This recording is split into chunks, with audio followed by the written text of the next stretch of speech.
Вот сейчас так называемый Путин, двойник президента Путина, которого зовут Евгений Васильевич, это его подлинное имя, отчество, будет пытаться уговорить, уже, наверное, уговаривает своего азербайджанского визави Алиева на предмет того, чтобы Азербайджан не спешил подписывать мирное соглашение с Арменией. Я напомню, что это соглашение во многом уже согласовано, а наоборот оказал на Армению военное давление.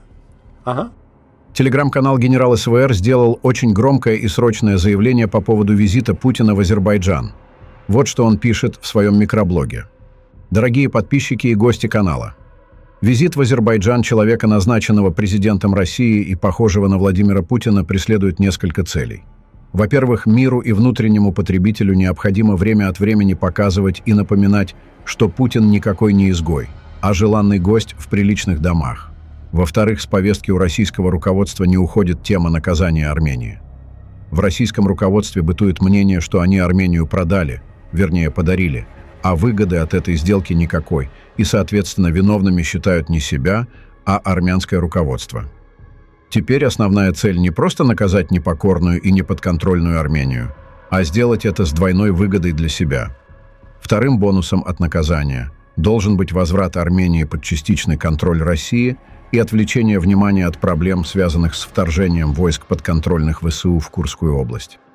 Во время визита Путина в Азербайджан планируется склонить Ильхама Алиева к новой авантюре по дестабилизации ситуации на азербайджано-армянской границе. Основная проблема этого плана состоит в том, что явных выгод при этом сценарии руководство Азербайджана не получит, а проблем может прибавиться существенно. Не стоит недооценивать и Ильхама Алиева, который находится, пожалуй, на пике своей политической популярности у себя в стране и не зависит от нынешнего российского руководства.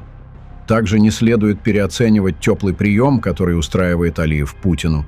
Это обычное восточное гостеприимство. И нет сомнений, что в благодарность президент Азербайджана получит достаточно выгод от российского руководства, которое теперь само впадает в зависимость, в том числе от Азербайджана и Турции. Сейчас любой визит Путина можно рассматривать в свете сдачи национальных интересов, а не получения реальных выгод. Есть еще один не менее важный вопрос. Если Алиев откажется участвовать в авантюре против Армении, готово ли российское руководство на провокацию с вовлечением сторон в конфликт или нет? А теперь перейдем в Баку, к заявлениям Путина и Алиева. В Баку завершились переговоры президентов России и Азербайджана Владимира Путина и Ильхама Алиева. Лидеры государств провели переговоры в узком и расширенном составе. Затем состоялась церемония подписания президентами совместных документов и заявления для СМИ. В начале узкоформатных переговоров Путин заявил, что Москва была бы рада поддержать заключение мирного соглашения между Арменией и Азербайджаном и демаркацию границы между двумя странами. Отметим, что Путин посетил аллею шахидов в Баку и возложил венок. В связи с этим в Армении люди раздражены таким поведением Путина. Пророссийские политики Армении. Ну что, у вас остались вопросы? Каждый армянин должен почтить память украинского солдата.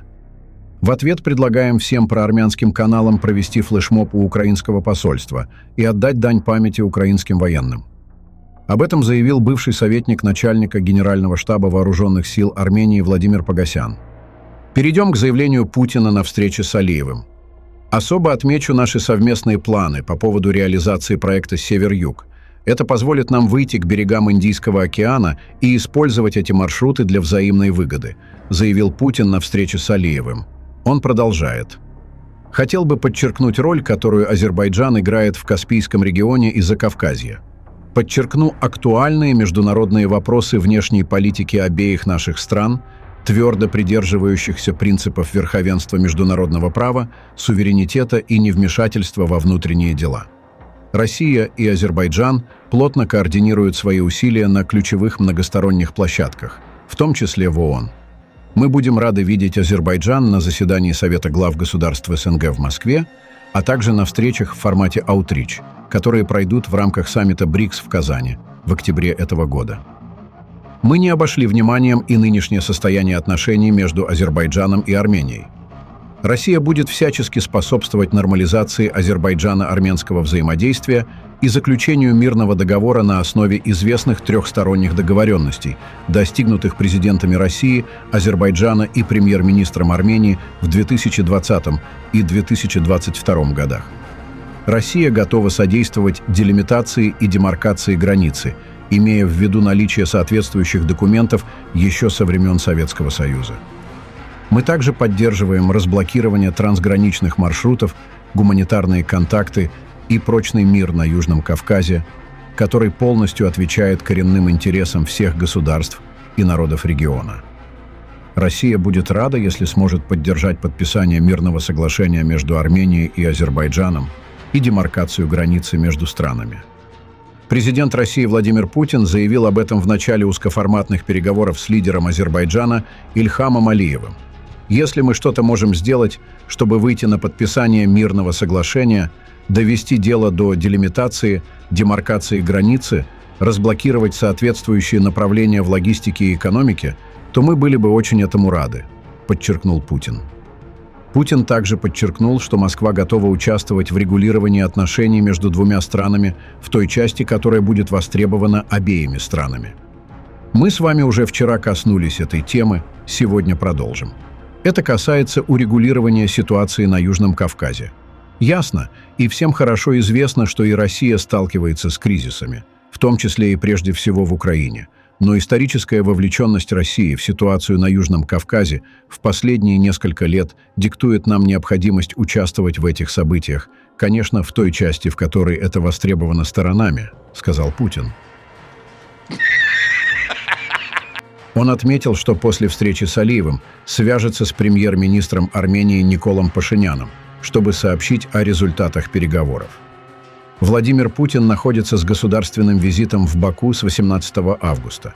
В заключение хотел бы еще раз подчеркнуть, что мы, безусловно, удовлетворены итогами. Подытожил Путин. Перейдем к заявлению Алиева на встрече с Путиным. Мы подробно на встрече в узком формате обсудили вопросы, связанные с региональной безопасностью. После сентября прошлого года в регионе создалась совершенно новая ситуация.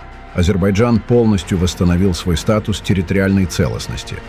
Естественно, новая ситуация открывает новые возможности для установления прочного и долгосрочного мира на Южном Кавказе. И от тесного взаимодействия между Россией и Азербайджаном во многом зависит стабильность и безопасность всего Южно-Кавказского региона, заявил Ильхам Алиев. В этом заявлении Ильхам Алиев фактически приписал роль доминанта Южного Кавказа России и ее младшему союзнику, то есть себе. А как на это отреагирует Турция? Предполагаем, что именно здесь кроется недовольство Эрдогана, которое он выразил несколько дней назад своим знаменитым заявлением о том, что именно Турция помогла Азербайджану добиться победы в Нагорном Карабахе. Алиев же все больше попадает под влияние России, что не может не заметить Турция, где не приветствует такой подход Азербайджана и его лидера. Если ранее можно было только догадываться о причинах напряженности в азербайджано-турецких отношениях, то теперь все становится на свои места. Алиев фактически пытается исключить Турцию, делая это при поддержке и с подачи России. Впрочем, не исключено, что так было задумано с самого начала – использовать ресурсы Турции, а затем избавиться от нее.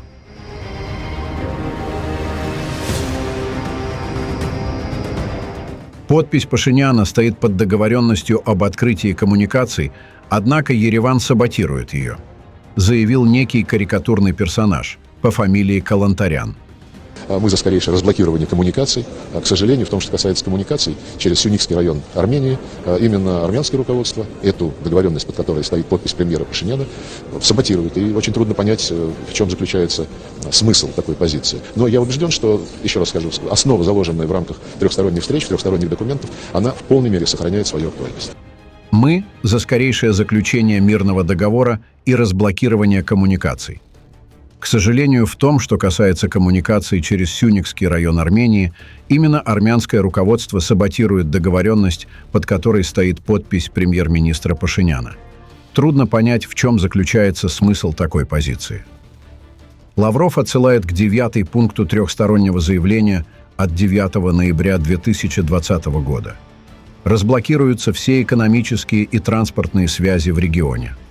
Армения гарантирует безопасность транспортного сообщения между западными районами Азербайджана и Нахичеванской автономной республикой с целью организации беспрепятственного движения граждан, транспортных средств и грузов в обоих направлениях. Контроль за транспортным сообщением осуществляют органы пограничной службы ФСБ России. А теперь наш ответ из Еревана. Нам еще мнения Лаврова не хватало. Россия и союзник России Азербайджан совместно нарушили все пункты договоренностей от 9 ноября 2020 года. Россия совместно с Азербайджаном проводили геноцид и этническую чистку в Арцахе, захватили часть территории Армении, не раз пытались совершить переворот в Армении. И после всего этого это явление Лавров смеет говорить о каких-то пунктах и подписях. А именно вот что. Им трудно понять. Лавров, зато я без труда понимаю, что когда тебя больше не станет вместе со всем политбюро, тебя с твоими партайгеноси не примут даже в ад, потому что там, где дьявол учился, ты преподавал. Даже у дьявола не наберется столько цинизма, чтобы обвинить Армению в том, что она якобы от чего-то отказывается, и это после того, как Путин и Алиев нарушили даже больше, чем подписали. Только такие прожженные циники, как ваше московско-бакинское политбюро, могут после проведения этнической чистки в Карабахе требовать от Армении того, чего даже не собирались выполнять. Казалось бы, нельзя быть большими мразями, чем вы есть на самом деле. Но выясняется, что пределов вашей гнусности нет, и поскольку вас не примут в ад, желаю вам гореть уже при жизни. Постскриптум. Кто-то еще хочет поспорить с тем, что 120 тысяч из Курской области – это не расплата за предательство армян? Вооруженные силы Украины, продолжайте в том же духе. Предатели пока не усвоили этот урок. Длительное время различные эксперты убеждали нас, что ухудшение отношений с Россией произошло из-за того, что Пашинян не встретил Путина в аэропорту Еревана. Этот абсурдный миф активно продвигали те, кто годами старался внушить, что этот непростительный инцидент стал решающим фактором в отношениях двух стран. Примечательно, что люди, называвшие себя специалистами, политологи, историки, бывшие чиновники, всерьез утверждали, что судьба отношений между странами могла зависеть от столь незначительного протокольного момента. Трудно поверить, что они сами в это верили. Скорее всего, они осознанно распространяли ложь, чтобы манипулировать общественным мнением. Вчера в Баку Алиев также не встретил Путина в аэропорту. И что теперь? У Азербайджана тоже проблемы с Россией? Конечно, нет. Очевидно, что цель тех, кто распространяет этот миф, ясна – сделать Армению и ее лидера ответственными за враждебные действия России по отношению к Армении. Это вполне объяснимо, учитывая их заинтересованность и тот факт, что они, вероятно, действуют по заказу. Есть еще один нарратив, который они пытаются продвинуть, что Азербайджан может позволить себе больше свободы в отношениях с Россией, тогда как Армения должна быть особенно внимательна к любым деталям. Однако получается, что они сами называют те унижения, которые пытаются навязать Армении, мелочами. Важно, чтобы люди понимали истинные мотивы этих экспертов, анализировали их действия и были готовы противостоять их манипуляциям в будущем. Добавлю, что сам Баграт говорил о событиях, которые начнутся в Армении в сентябре. И сейчас видно, что осень действительно будет напряженной. Не думаю, что слова Баграта и поездка Путина в Баку – это просто совпадение. Пишите ваше мнение в комментариях и подписывайтесь на наш канал, чтобы не пропустить самые важные новости региона и мира –